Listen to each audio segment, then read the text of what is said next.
Hosts today are myself and Alan. Alan will introduce himself in a couple of minutes because he's running the first part of this. I'm from an organisation called smartimpact. We basically do membership regulatory systems based on CRM.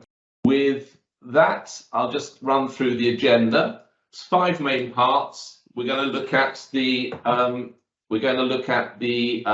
challenges that we find when we talk to modern regulators, then run you through what we think good looks like. So what's a base system that modern regulators are now looking at to enable them to meet their requirements?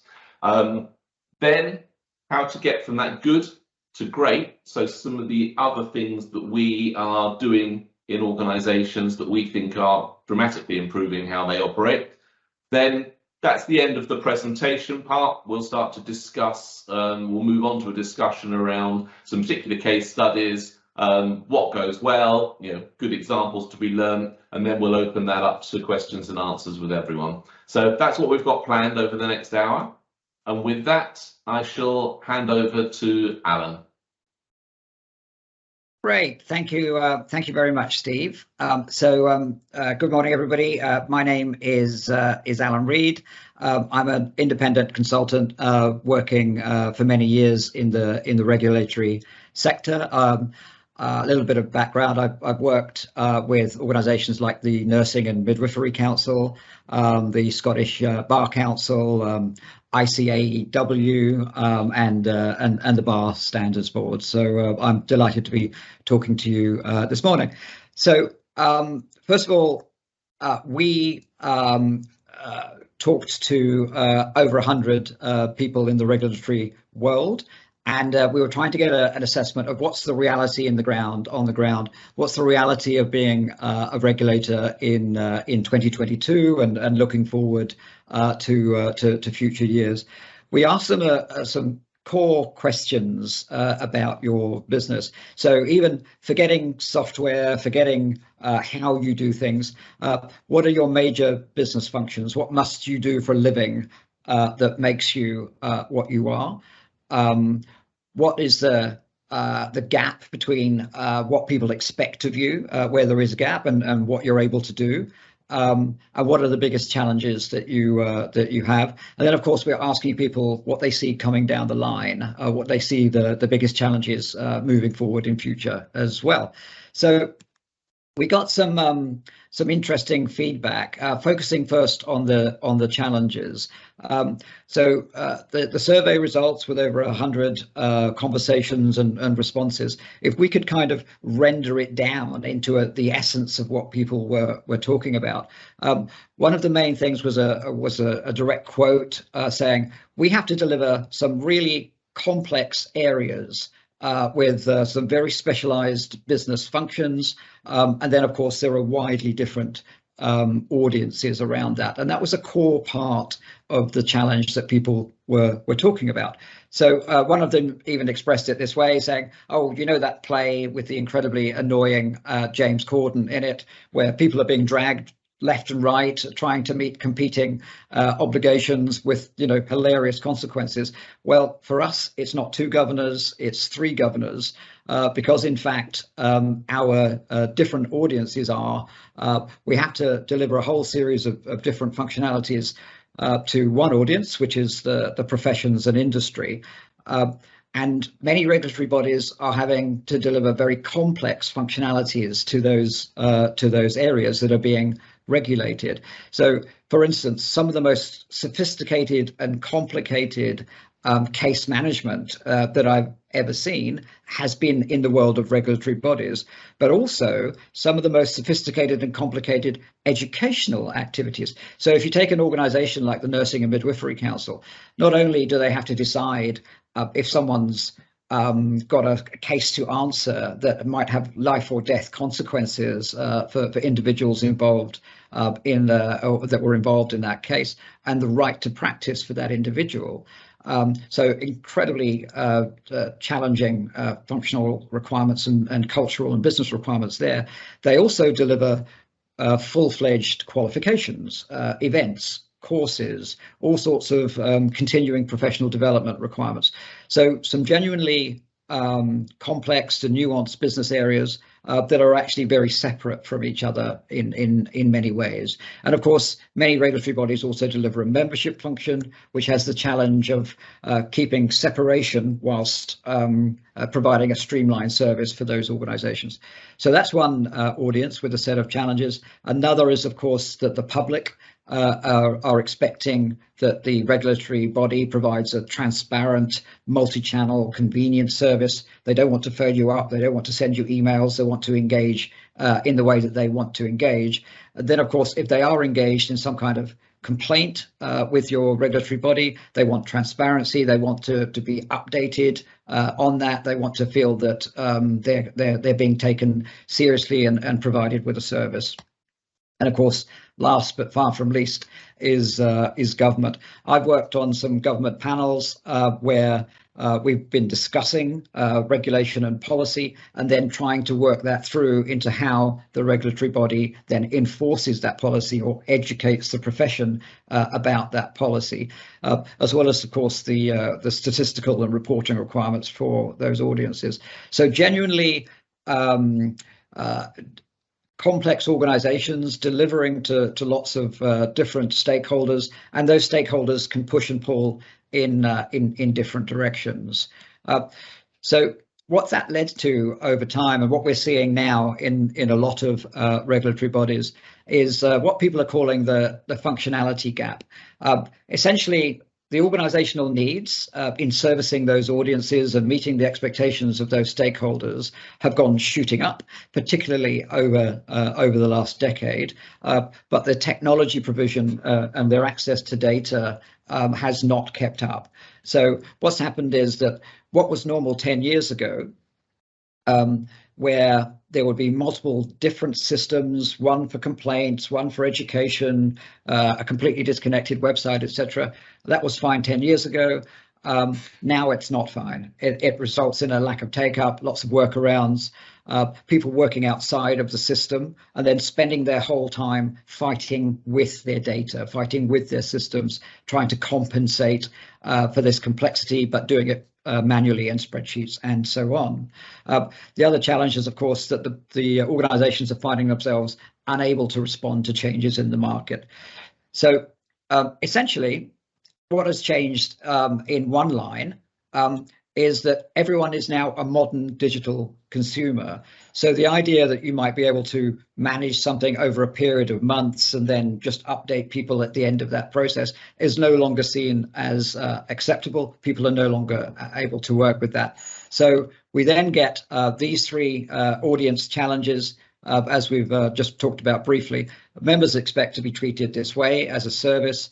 The public expect to be able to engage with you through multiple channels, and of course, the profession and industry expect a degree of service from their regulator. Or we get the comment that we've heard: an unresponsive regulator is a lot like no regulator at all. So, what we've seen in many organisations is that those different areas of complexity, those different business areas of challenge, have resulted in cultural problems where each of these blobs that are on the screen is actually a separate business area within the organization. Not all of you will have all of these business areas. Some of you will have different mixtures. And what's happened historically is that many of these different business areas have had their own distinct data set. Have had their own distinct relationships with those stakeholders. And of course, the problem is, if you are one of those stakeholders, you are a member of the public, you're a member of the profession, you could have bits of yourself in half a dozen or more of these blobs, but the regulatory body has no idea that you are spread over multiples of these blobs, with the consequent results of poor, disconnected services and an inability to prove that you have any understanding of the person that you're regulating or the organization you're regulating. So what that then results in, we see a wide range of specialized needs and complex business areas, separate data disconnected and not being used as an asset for the organization, lots of manual workarounds. We've seen as well, one of the the areas that we're asking regulatory professionals about is, so what are the consequences of all of that? What does that mean to you in the real world? What their main consequences, so some of the most common results are, well over 60% of the people that we talked to said it's simply impossible or near impossible to get a single view of the truth, which means we don't understand our stakeholders. We're being accused all of the time of only having a partial view. We occasionally embarrass ourselves by writing to people with the wrong information, that someone else in the organization has the correct version. It's very difficult to be relevant and personalized with this kind of setup. And of course, being able to manage things online and through channels is extremely difficult as well. The cultural problems that organizations are reporting as a consequence as well is that there's a high rate of staff turnover. People know when they're wasting their time. People know when they're not able to do a good job. There's a strong crying out for leadership that we've seen with individuals within the regulatory profession, asking for better tools and better mechanisms to do their job. We had one quote from someone saying, "There's just no point having a good idea around here," which is a very disheartening thing for the leadership team of a regulatory body to hear. No point in having a good idea because it takes so much to execute. There's a backlog of projects. No one can get hold of the data, etc. Everything feels impossible. So essentially, we then get in a position where the organization feels stuck, very hard to innovate, whilst pressure is mounting all of the time with people expecting different levels of service, different levels of information, different levels of immediacy. So it's a fairly grim picture at the moment when you talk to the professionals in the sector. So what we'd like to do actually, whilst we're here, is just see how much of this relates to you before we go on to the next topic, which is what are many regulators doing about this? There is some good news. There are some pathfinders who are establishing their way out of these challenges. But we'd like to hear what it means for you. So we're going to put up a survey, which if it doesn't pop up in the middle of your screen, you should see it in the chat of the survey. So if you could just take, it's a multiple select, pick the ones that are relevant to you. It's anonymous, by the way. We don't know who's reporting on what. So you're not a narc, you're not grassing anyone up. Then we'll just give it a couple of seconds to see what the results of that, and then we're going to publish the results of the survey. So great. Okay, so what we're seeing on the survey is fairly bleak. I'm going to hand over to Steve in a second, and he might have a comment on the survey as well. But what we're seeing is that pretty much everyone has those challenges. So you're in line with the people that we've been talking to, which is essentially disparate systems, difficulties in meeting expectations for service, and lots of cultural problems around different business areas not being able to work together very effectively. So great, that's well, great and depressing at the same time. There is a way out, and some regulatory bodies have found it. So I'm just going to hand over to Steve so he can talk about the reality as he sees it as well. So over to you, Steve. Thank you.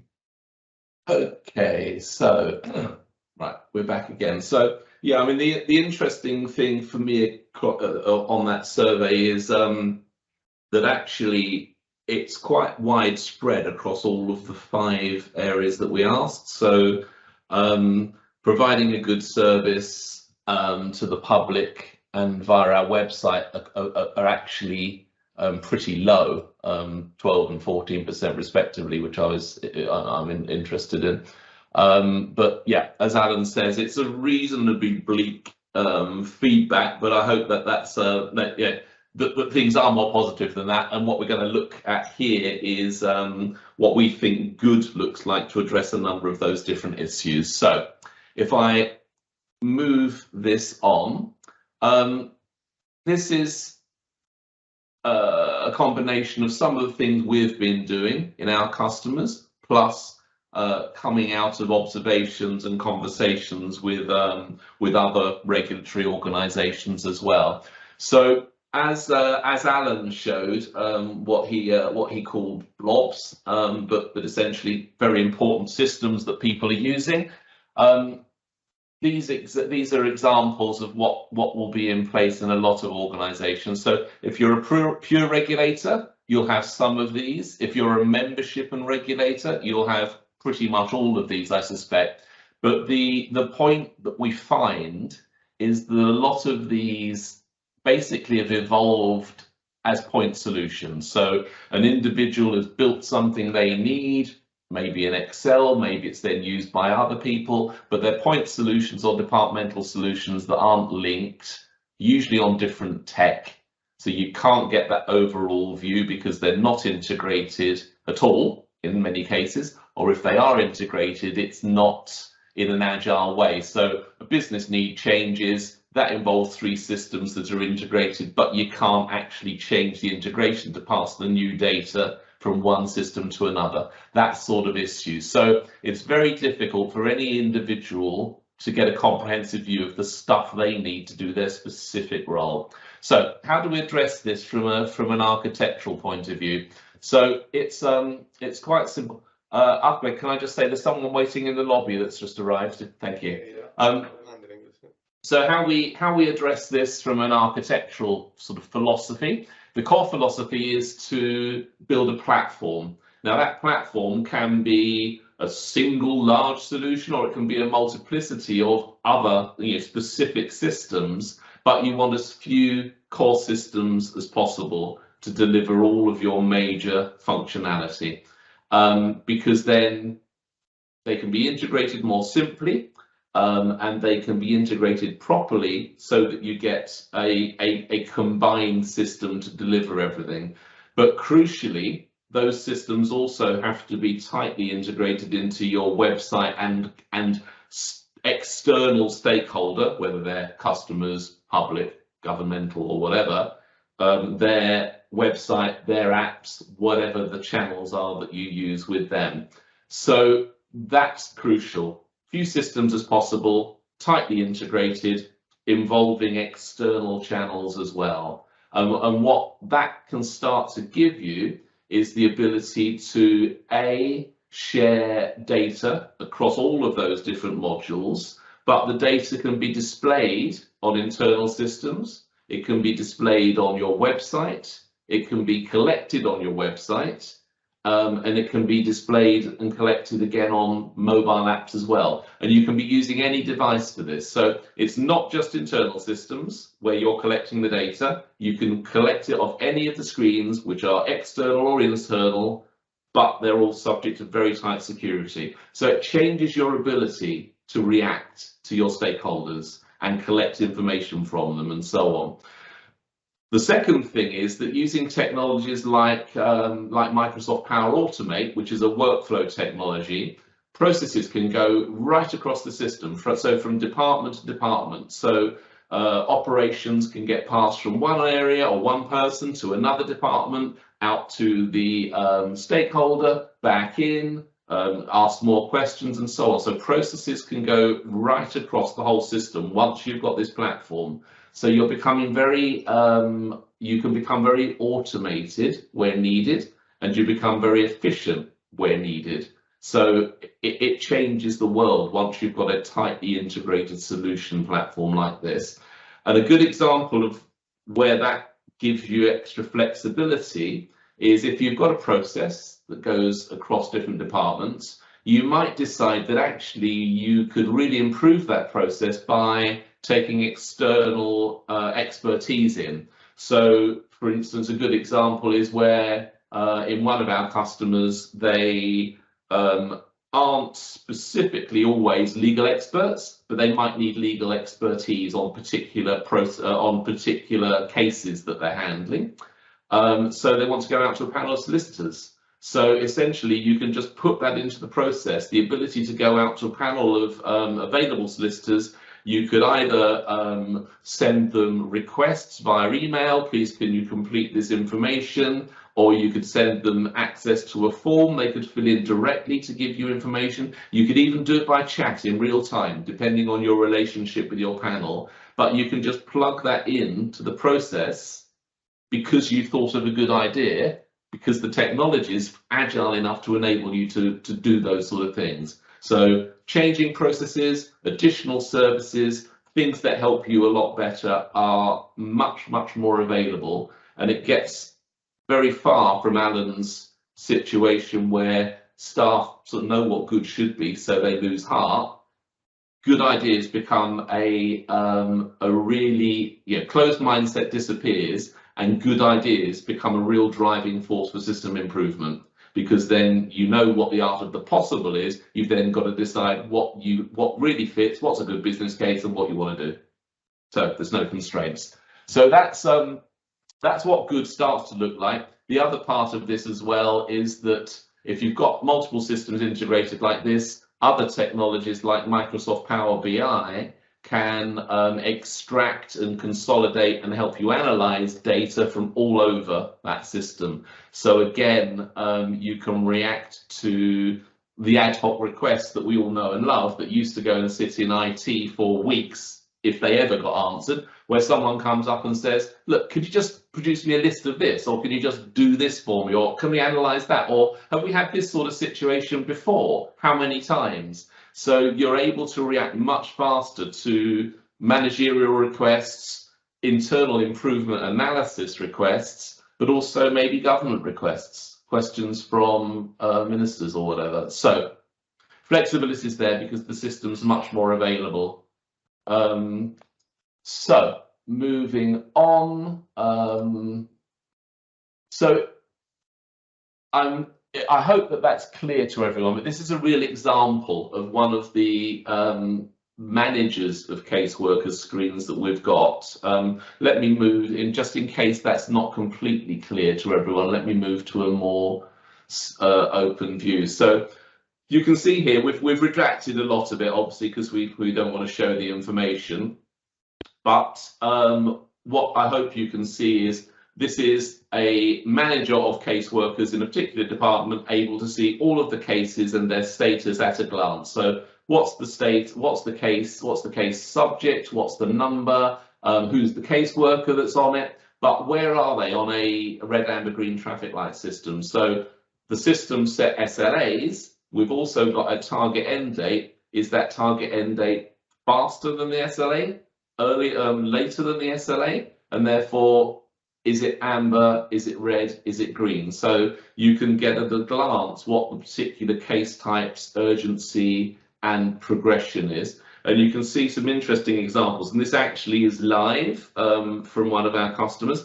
But their amber cases are where their target end date is actually before the SLA. So actually it's showing as an outlier, but it's a very positive one because it's actually being dealt with faster, because there's a fast track. The red one is a fast track case, and you can see that they're actually dealing with that a month before the SLA, which is good. The system works. The system helps you drive things faster. It's efficient, and you can get reporting on that. So that's a good example of just where the reporting is. Anything that you want to drill into as a manager, you can just click on the case and it gives you the full information. If you want to, and similarly, this is just a filtered view for a manager, but we've got similar views for each individual caseworker. So it just shows each caseworker their own cases. They can see their own traffic lights, they can see what needs attention and not, and they can drill in and drive things through as need be. So we have another survey. So what we want to ask you now is how you feel your technology compares against that example of good, an integrated platform, and how it measures against that. So again, obviously this is anonymized. You're not dobbing anyone in, but it'd be good to see what your views are, and then we can talk about that base platform, but where that can take you from good to great. So we'll give that a few more seconds. We're getting the votes in. So at the moment, the winner, which we're not astonished by, is about 50% at the moment, if you want to call this a winner. 50% are saying, we've got lots of disconnected systems that don't talk to each other. but an encouraging 17% are saying, oh, we've got some quite new systems joined up, but we're struggling to make it work. So there may be a number of different factors around that, and 17% saying that they've got something in that's working well for them. So it is possible. Yes, there is exactly there is some optimism. Mm-hmm. So that's quite a nice spread, which is good stuff. So if we move on to the next section, how to get from good to great. So just to summarize, good is the integrated platform that then gives you the ability to analyze, process, run processes, become agile. But let's look at some examples of what that can be extended to help drive this efficiency forwards further. So the first is a walk through a process automation example, and from the survey responses, it looks like some of you have got some way down this line, which is good stuff.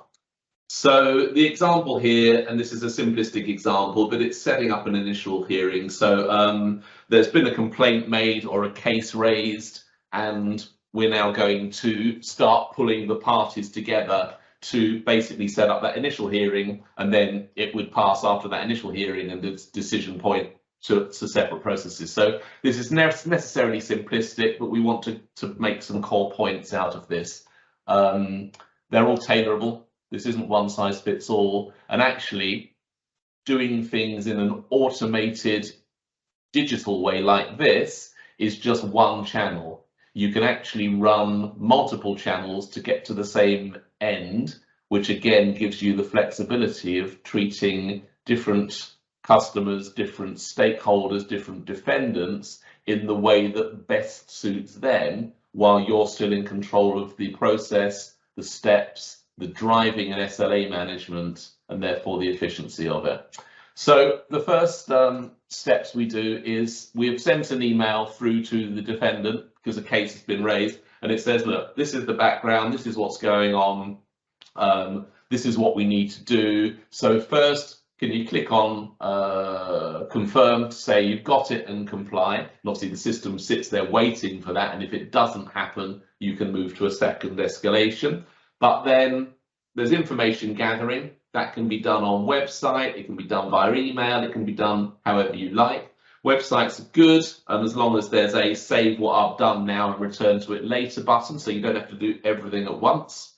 And then that goes back into the system. The information can be processed, it can be verified as, yep, that's all the stuff that we need at the moment, and then it goes back to the automated workflow that says to the defendant, thanks, we've got that part, we're going to move to the next part of the process now. And that next part of the process is, we've got the data, we're going to set KPIs against the case now, and we're going to move it to the suggestion of a date for the hearing based upon the case KPI. So staff member verifies the record, suggests some dates, the defendant gets that notification via whatever device that they need, and they can then choose whether they can attend that date or not, or those dates or not. You can give them a range. So the date's chosen, date's confirmed, and then again, the case progression goes through. So on our sort of bar chart, you can see that it's moving down the line, and various other pieces of study can be done. Case manager comes onto it, they understand all of the information, they try and fill in any gaps that are needed, and then this gets reported through to the director, and the hearing's done, and the end of that process is reached. So it's pretty basic, but it's collating the right information at the right time, and it's also progressing against SLAs, KPIs. But the key point here is there have been 7 interactions that the system's driven, but only 2 things had to be done by staff to drive those. So it's much more efficient than asking staff to manually work out what they need to do at each stage. And it also means that there's much more conformity because they're all following the process that the system has had embedded within it, which is, you know, that particular organization's specific process.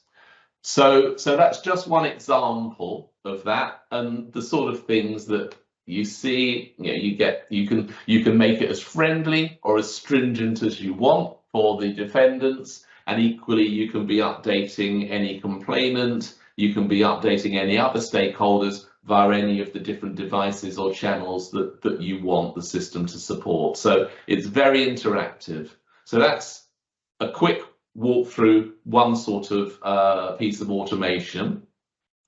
The second thing I want to cover is how it's moving that to an even further stage. So how you can start to use data to work out the best way of handling particular cases. And this was the core of some of the work that we started with at the Bar Council project that we've mentioned in the correspondence that we sent through to you and so on. So what this is about is essentially a risk assessment algorithm. So it essentially is a tool that we have that takes data feeds from a whole range of different areas. So the first is that as a regulator in a particular market space, you obviously have your standard risk analysis questions and the likely answers that you're going to receive from those. So you basically build those into the system. Question one, here are the possible answers, and these are the ratings that we want, or the weightings that we want to give. If they give answer 1, answer 2, answer 3, answer 4, and so on. So that's the first thing that's very tailored to each individual organization, and those rules are very configurable.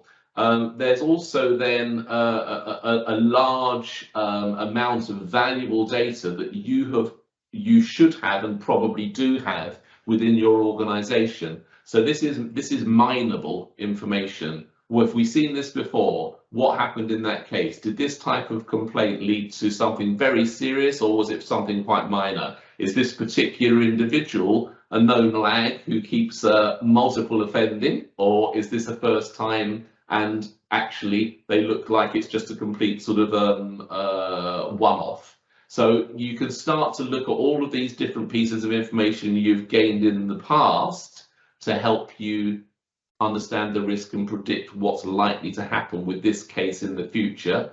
And there's also ability to take external data, so news feeds and other core specific information that's relevant to your marketplace. So that's quite useful in working out whether particular cases might become newsworthy or politically sensitive if it's a hot subject at the moment.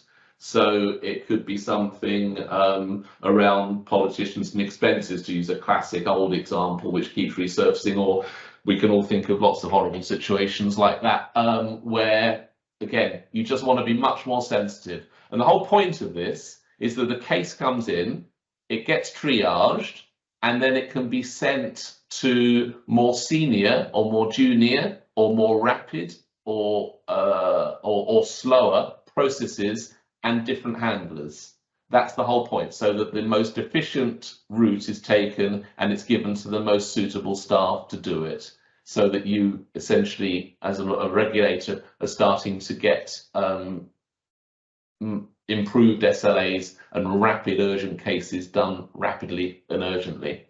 So what that looks like in a schematic is this essentially is what I was just talking about. But you can see there's a whole set of rules. We've got in the calculation web service, we've got a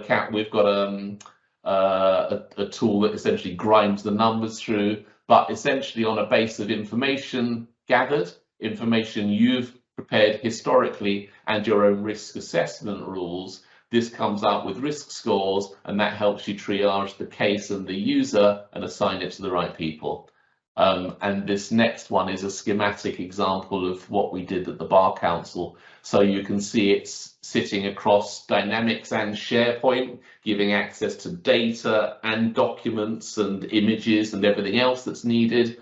But where it says INH, DBM, PCC, free PDT. These are all specialist departments and processes within the Bar Standards Board that the different triage cases can be assigned to. So I hope that gives you an example of what this can do.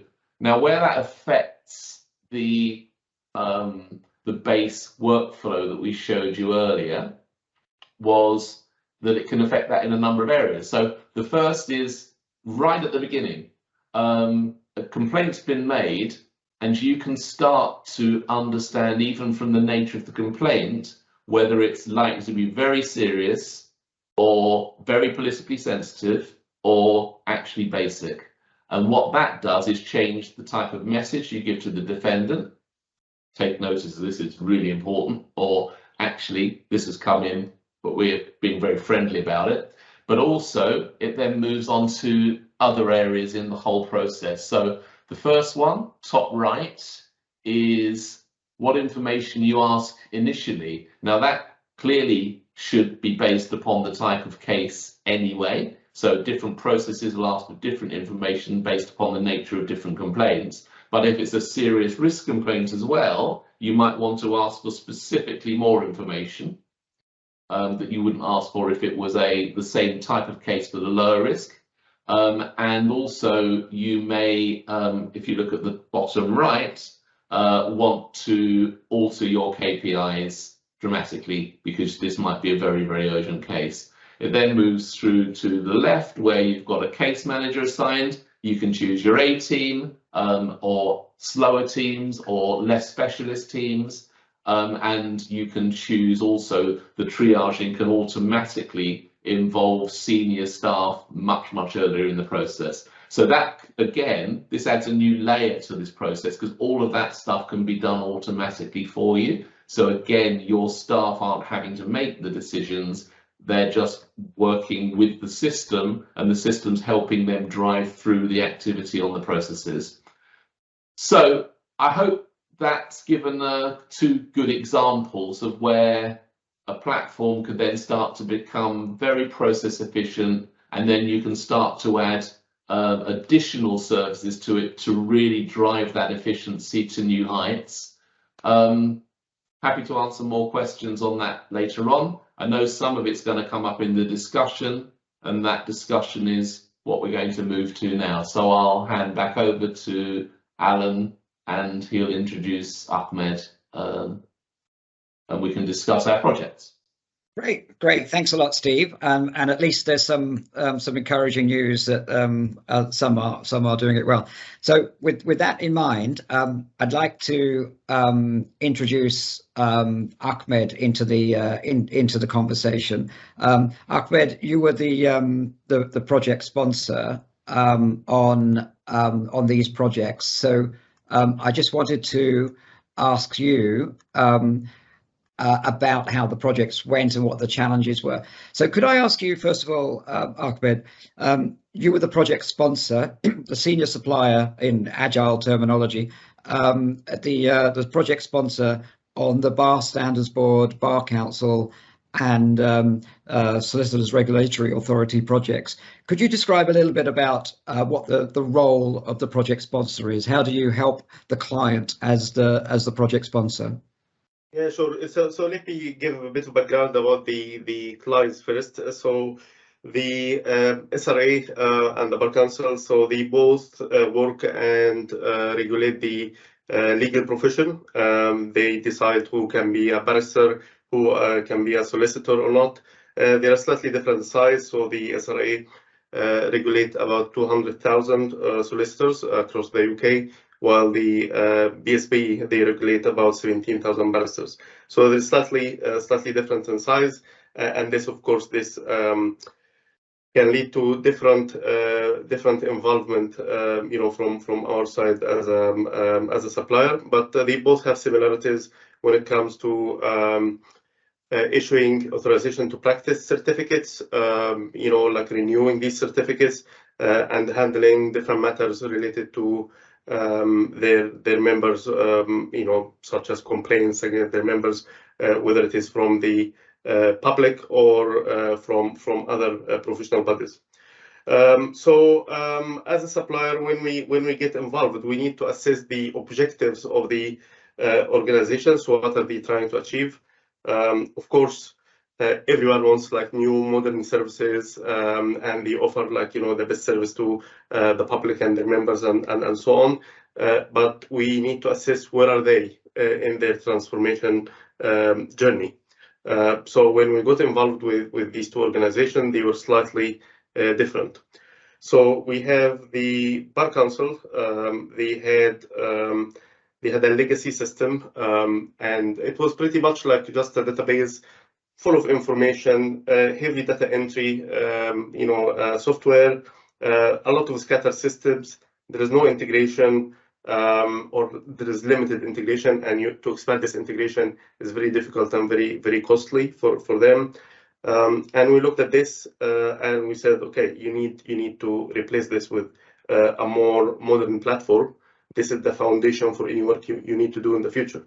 While when we got involved with the SRA, so they were at a different stage. So they had a foundation for a modern platform. So they had it already, but it wasn't utilized fully.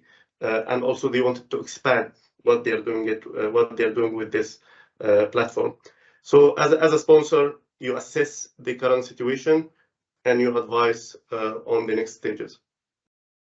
Great, thank you. And where the role of the sponsor really comes in there is in classic agile methodology. It's working with the senior management team of the client to help them with their strategic challenges as well. So I think you've I think that was covered. So we can see I put up a slide that shows the summary of both projects in terms of the journey, and what I wanted to drill down a little bit with you on, Ahmed, please, was there was a mixture of cultural challenges and system challenges.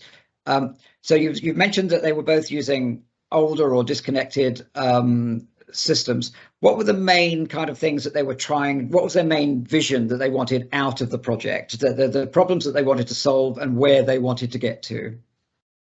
Yeah, definitely. So as I said, they had similarities in terms of the final aim, but they were at different stages, and they had different vision as well. So you have the Bar Council. The focus was mainly on automation, or what we called at the time risk-driven case management. Okay, so the risk associated with each case, dictates how this case is going to be progressed internally or routed internally. If something is very high risk, it goes to team A. Low risk, it can go to team C or D or E or and so on. Yeah. So they wanted like more of this automation, more the systems, more guiding the caseworker, what to do, and routing the cases in the right direction. The SRA, it was about the scale. Okay, so they had as an organization, the SRA is like really massive organization. They handle over 70 types of cases, every day. So they wanted the system to scale and the automation not to cover only the common cases, but to cover everything and provide more online services to the solicitors, so they can self-service and apply for things online and do more things online themselves, as well as the public as well. So there was element for the SRA which interacts with the public. So they wanted to streamline these services more. Great, thank you. And by the way, I can see in the meeting chat, we've already had some questions coming in from the delegates. So please, for everybody, if you have a question relating to your own situation or your own project, or how did people, how on earth do people unblock the problem or whatever it is, please do drop it into the chat as well. And so, Ahmed, in terms of those areas of complexity, I remember there was a discussion of the project having something like 70 different types of case and complaint that they have to manage. Does that mean that you have to then do 70 mini projects within there, or how does that kind of thing get managed? No, not really. So we use Microsoft Dynamics as a platform, and so as I said, the first thing we look at what is the foundation. If we have an old system, then to implement 70 different case types automation, yes, you need 70 mini projects. Yeah, but if you use a modern platform like Microsoft Dynamics, it allows you to do the things much easier. And actually, the way we did it is we made it configurable, so even the end user or the people who use the system on a daily basis can configure more cases if needed. So this is the flexibility a modern platform would give you more than any legacy or traditional software. Great, thank you. And could you talk briefly about the kind of cultural challenges that come from this kind of project? So what we've seen very often running these kind of projects, and sometimes, you know, I'm the client side project manager, or I'm advising the senior management team, and it's actually not just the technology, it's the cultural side. So we have an organization that used to have everybody with their own database, so this is mine and no one else can touch it. And this is, you know, regulated by the government. You can't come near me, we'll all be arrested. How does the organization manage those cultural challenges? Now we've got a common view. We're all expected to work together. So you might find the address has changed because they've told this other department that they've moved to a different country or something. How does those cultural challenges get worked through? Sure, yeah, I mean, these two organizations were slightly easier than the others, but in general, when we go to a project, the big challenge we face is convincing the stakeholders and the senior management that having the right platform or the right software is no longer a way to facilitate your services. Okay, it is part of your services. So this is a completely different view than 20 years ago or 25 years ago, where the software was enabler, but nowadays it's part of, what you do. People expect to do a lot of things online. They expect to apply for things online, downloading a form and sending by post and all of these things kind of like outdated now. So it is part of the service, and it needs like regular investment, and it needs ownership internally, and it needs vision and drive from the senior management. So this is usually the challenge that we face. But nowadays, a lot of organizations started to get this point, and we explain to them as well that the software industry moved from the concept of a software to the concept of a platform. So a platform, the difference is platform is like having a mobile phone, and then you get apps to do different things. The same with the software. You get the platform, and then you get the apps to do different things. You get case management, you get CPD management, you get courses, context management, and so on, lobbying activities, for example, how to manage it by a system. So you get the different components when you need it. Okay, and this is the main difference that we see nowadays. Fantastic. We've got quite a few questions in the Q&A that I want to in the chat for the Q&A that I want to ask. So let me just ask two more questions about those projects. I'll ask them in one, and if you can answer them as you like. What would you say the main challenges for the organizations were during the project? Because it's a lot to change is always scary. And then what's next for both of those projects? Do they just kind of collapse in a heap and that's it, job done? So if you could talk to both of those points, please. Sure, yeah. So challenges, the technology wasn't really a challenge, because as I said, we use a very advanced platform that allows us to do things easily. The challenge was kind of like, where do we focus first? Okay, because you go to an organization, there is one main system, plenty of scattered system, plenty of spreadsheets everywhere to manage different processes, and where to start. So putting a roadmap is usually the challenge, because everyone wants everything now. Okay, so these things like take a bit of time. So we have to face things which also important for the internal change management. So you need people to have everything in one place. Get used to have one central system for everything, and then you start building your automation layers on top of it. Challenge with the SRA was the variety of services they offer. Yeah, so they regulate massive law firms, and also they regulate the individual solicitor who is running the work from his office at home. Yeah, so to vary the service based on that level without overcomplicating it for the solicitor or oversimplifying it for the massive law firm, that was a challenge as well. So we worked with them on understanding this for each type of their audience. Absolutely. Yeah, and the last question is like, what's next? Definitely investment in technology. Technology is moving on every day, so investment in technology will never end. Nowadays, people expect to, if someone wants to submit a CPD points or CPD hours, they expect to register for a course, attend the course, submit the CPD points via their mobile phone while they're sitting on the sofa. So this is the change that we are seeing nowadays, especially after the pandemic. So a lot of online activities. So we work with both organizations to make sure that they offer modern services to their audiences. Fantastic. Thank you. Thank you very much, Ahmed. I'm going to ask Steve back in now because we've got some audience questions, and we're into the last kind of 6-7 minutes. So I'm going to ask both of you these questions, but you're going to have to keep your answers to about 30 seconds each, if you don't mind. So I've got a question from James Walker. I hope you don't mind me calling you out, James. Are these closed projects? Are they done?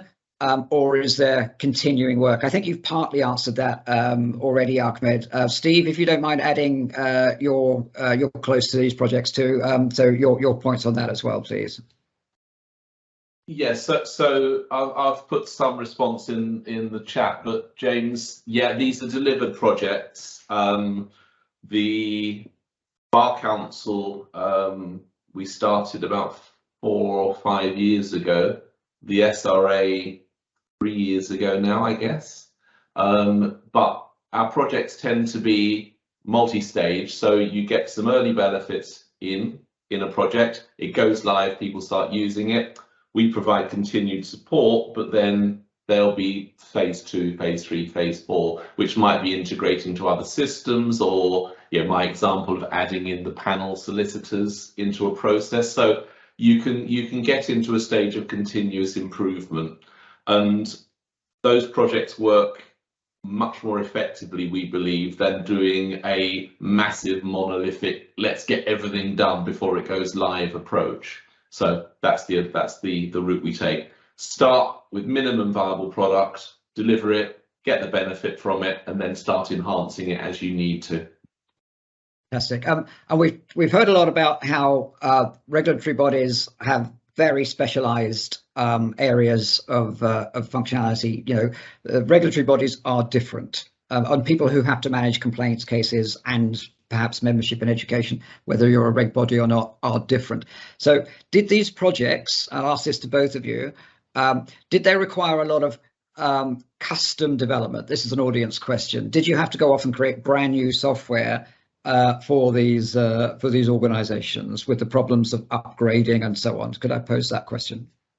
Custom development in the traditional way of writing massive lines of code and having a massive team of software developers and so on, no. The answer is no, because this is quite old-fashioned style. So the new technology, as I said, is platform-based, which you do a lot of things via configuration.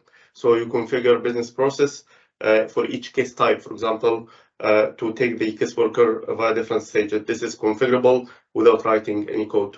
So they call these new platforms, they call it low-code, no-code platform. Basically, less relying on people writing software, is relying more of understanding the business or understanding the nature of the problem we're trying to solve and configure the software to do it.